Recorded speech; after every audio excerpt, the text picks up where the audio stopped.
"Your software is worthless," they laughed. "Now their entire business runs on my platform, but they have no idea I own it."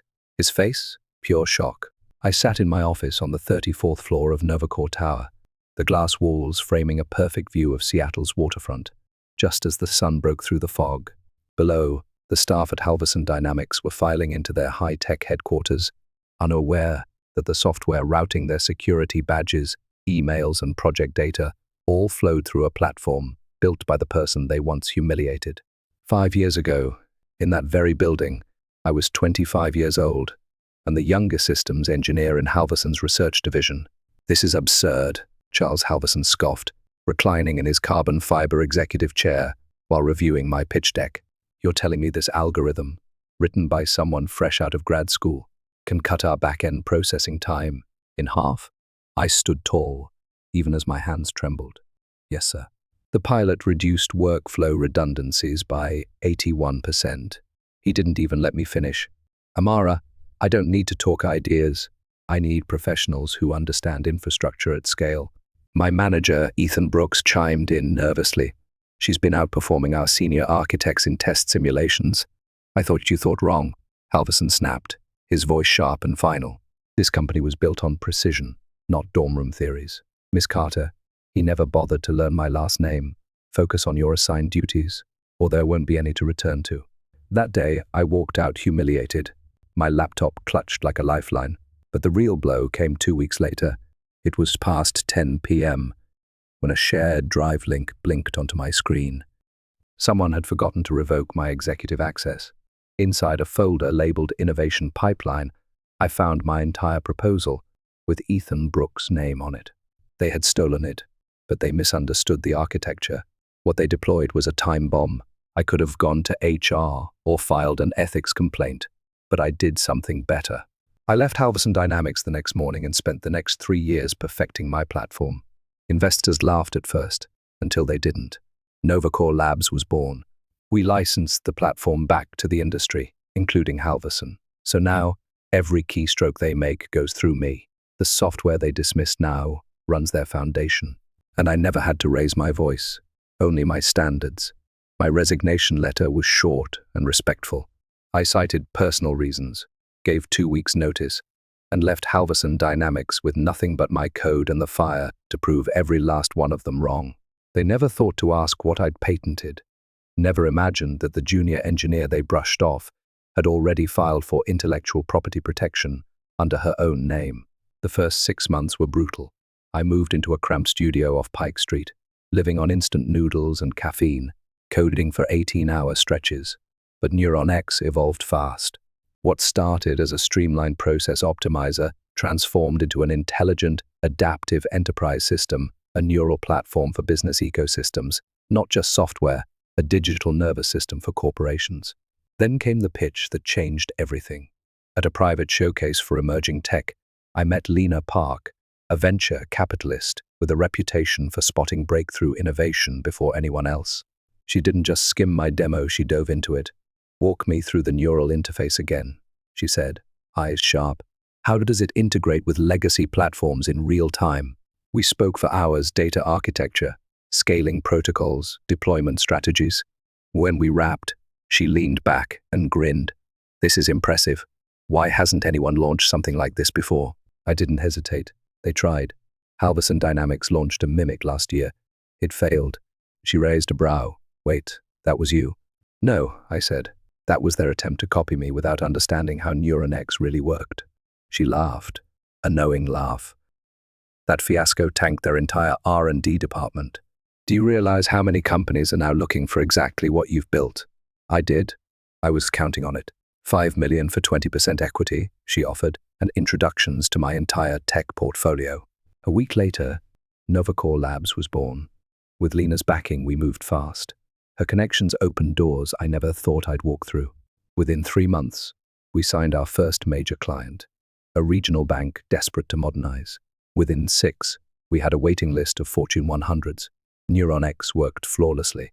I stayed out of the spotlight, used only my middle name and mother's maiden name in public filings. As far as the world knew, Neuron X came from Sophia Ellis. Halverson never connected the dots, and I never had to expose them. Their loss became my legacy. Their failed attempt to reverse engineer my platform had cost Halverson Dynamics millions. The implementation collapsed, customers fled, and their stock began a steady freefall. Meanwhile, NeuronX became the benchmark. Then the email arrived. Subject: request for consultation. Dear Miss Ellis, I represent Halverson Dynamics, a Fortune 500 company seeking to modernize our enterprise systems. We have followed Novacore Labs' success with great interest and would like to discuss potential collaboration opportunities. Sincerely, Charles Halverson, CEO. I read it 3 times, slowly, savoring every carefully worded plea. They weren't just reaching out, they were begging. Lena spotted it first in our CRM system. She called me instantly.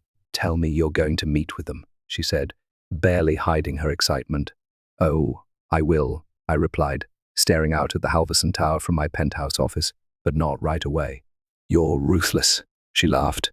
I adore it. I let them stew for 2 weeks. Their stock dropped another 12%. Analysts started speculating on executive shakeups. Charles gave vague interviews about strategic transitions. It was delicious. Finally, I replied with a short, polite note agreeing to a meeting on my terms. They would come to me. The morning of the meeting, I hit the gym in my building, burning off anticipation. 3 years ago, I stood in Charles Halverson's office, being told my ideas were naive. Today, he was coming to me. My assistant's voice broke through my thoughts. Miss Ellis, Mr. Halverson and his team have arrived. I slipped into a navy designer suit, the price tag higher than my entire annual salary at Halverson back then, and walked calmly to the glass conference room. Let the games begin. He entered first, still tall, still impeccably dressed, still carrying that air of executive infallibility. But now his confidence was cracked.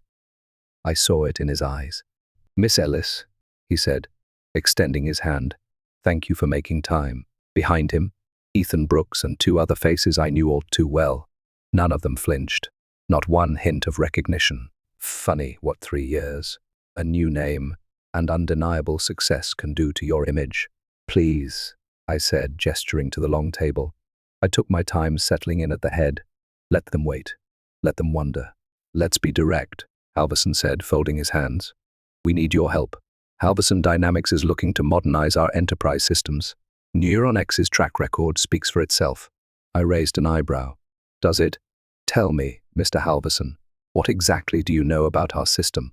He launched into a memorized monologue, carefully laced with buzzwords: machine learning, real-time optimization, behavioral data loops, terms he didn't truly understand, no matter how smoothly he said them. I watched Ethan Brooks nodding along, no doubt the one who coached him. Impressive research, I said lightly when he finished. But I noticed you haven't mentioned your company's last attempt at transformation. The room chilled instantly. Charles's jaw tightened. That was an unfortunate misstep. We received some bad guidance. Ethan suddenly found his tablet screen deeply fascinating. Bad guidance? I swiped through my iPad, bringing up a file. You mean the rollout 2 years ago? The one that hemorrhaged $30 million and imploded within a month? Ethan looked up. How did you enough? Charles said sharply. We've learned, he added more smoothly. That's why we're here now. We want the best. And NeuronX is the best. I walked slowly toward the window, the skyline stretching below. The Halverson Dynamics building loomed in the distance, a relic of outdated power. Tell me, I said without turning, what happened to the developer who originally created that platform? The one whose work you tried to claim as your own? Silence. I don't know what you're referring to, Charles replied, but the edge in his voice betrayed him. I turned around and locked eyes with him. No, let me refresh your memory. Your developer, female, proposed a self-learning system you dismissed as naive. You remember now? Ethan's face lost all color. Charles narrowed his eyes, staring hard. Who are you? I smiled, returned to my seat, and tapped a button on my desk. The wall screen lit up. My original NeuronX proposal filled the screen, my diagrams, my code, my name, at the top, Amara Carter. Hello again, Mr. Halverson. Remember me? The worthless junior developer? Chaos. Ethan dropped his tablet. Charles stood abruptly, face red with disbelief. This is impossible, he sputtered. I folded my hands calmly. No, Charles, this is justice. You can't be Sophia Ellis. That's my middle name and my mother's maiden name. I replied calmly. But you knew me as Amara Carter, the developer whose ideas you stole, the one you told to stick to her job and stop pretending to be an entrepreneur. We'll sue, Charles snapped, but the tremble in his voice betrayed him. No, I cut him off. Neuron X was patented before I ever stepped into that meeting with you. You can check the filings. I leaned forward with a faint smile. Oh, wait. You can't. Your systems are still too outdated to access archives that far back. I stood and smoothed my skirt. But that's not why you're here, is it? You're here because you need Neuron X. Your competitors have already adopted it. Your clients are jumping ship, and every day you delay, your market share bleeds out. Name your price, he muttered through clenched teeth. Price? I laughed quietly. Mr. Halverson, I think you misunderstand. I'm not selling to you. I'm buying you. I slid a document folder across the table. Novacore Labs is launching a hostile takeover of Halverson Dynamics. We already have the support of 42% of your shareholders. With your current stock drop, we'll secure the rest within the quarter. Charles's hands trembled as he scanned the paperwork. The color drained from his face. This is revenge. No, I said coolly. This is business. Your company is undervalued, has existing infrastructure, and a recognizable name. With the right technology, it could thrive again. That's what we do. We acquire and rebuild. I paused. That the acquisition is also poetic justice. Just a perk. The board will never approve this, he said, clinging to hope. They already did. I pressed a button. A new screen appeared. Board votes. Signatures. The motion passed. You were the last to know. Ethan sank into his chair. What happens to us? That depends. I sat back down, eyes sharp. Novacore keeps valuable employees, but we start with the performance review, especially regarding how senior staff treat junior innovators. Charles looked crushed. You can't do this. I stood again. I already did. Security will escort you out. HR will be in touch. Oh, and Charles, I smiled faintly. Your office has a lovely view. I think I'll keep it. After they left, my phone buzzed. Lena's voice came through, breathless with excitement. How did it feel? I smiled. Better than I ever imagined. How's the stock responding? Up 12%, Lena said. Wall Street loves the idea of Novacore modernizing Halverson Dynamics. I smiled. Schedule the press conference for tomorrow morning. It's time for Sophia Ellis to step into the light. You're going public with everything? I turned from the glass. Not the whole story. This isn't about revenge. It's about innovation replacing obsolescence, about vision outlasting ignorance, about software once called worthless becoming the foundation of the future. Exactly. The next day, I stepped behind the podium with the Seattle skyline behind me, announcing Novacore's acquisition of Halverson Dynamics. I wore the same navy blazer I had worn to that humiliating meeting 3 years earlier. No one else would recognize it, but I did. Reporters asked about my background, why I'd stayed anonymous so long. I gave them rehearsed answers. Focus on product. Let results speak. They didn't need to hear about the sleepless nights, the ramen dinners, the nights I almost gave up after being told I wasn't enough. Success speaks louder anyway. Within a month, Halverson Dynamics was fully integrated into Novacore. I kept my promise to evaluate fairly. Many stayed, some thrived. Ethan Brooks now manages internal audits, competent, but uninspired. He never saw what Neuron X could be, only what it might cost. Charles Halverson retired early. His corner office. It's now my secondary workspace, more symbolic than functional. A quiet reminder that no idea is worthless in the right hands.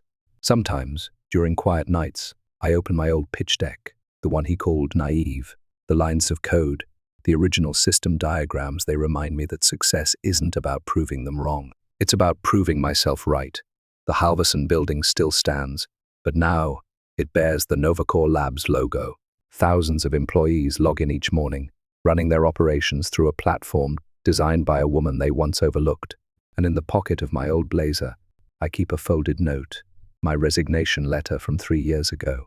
On the back, written in my shaky handwriting from that night, remember this moment. It's not the end. And it wasn't. It was the beginning.